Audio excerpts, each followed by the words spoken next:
Libo-libong sisiw sa Puzurubio, Pangasinan patay sa nasunog na manukan. Tutukan sa report. Makikita sa amateur video ang pagresponde ng otoridad para apulahin ang nasusunog na manukan sa Barangay Rosario, Puzurubio, Pangasinan.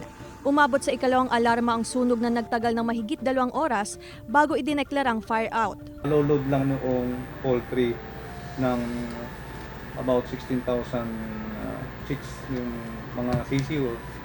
So, ayon sa kwento nung mga bantay, kumain lang sila and then bigla na lang after ng pagkakain nila ng hapunan, nakita na nilang nag-aapoy yung isang portion ng poultry building. Namatay sa sunog ang libo-libong sisiyo.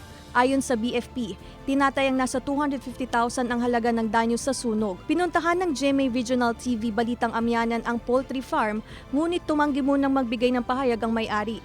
Inaalam pa ng otoridad ang sanhi ng sunog. Reminder lang po sa ating mga kababayan, lalo po sa ating mga poultry houses na nag-aalaga ng mga manok. At hindi na rin po, ganun na rin po sa ating mga kabahayan. Ang pinaka-the best po na panlaban po natin sa sunog ay yung pag-iingat. Kasama si Wilson C. Claire Lacanilaw, Balitang Amyanan.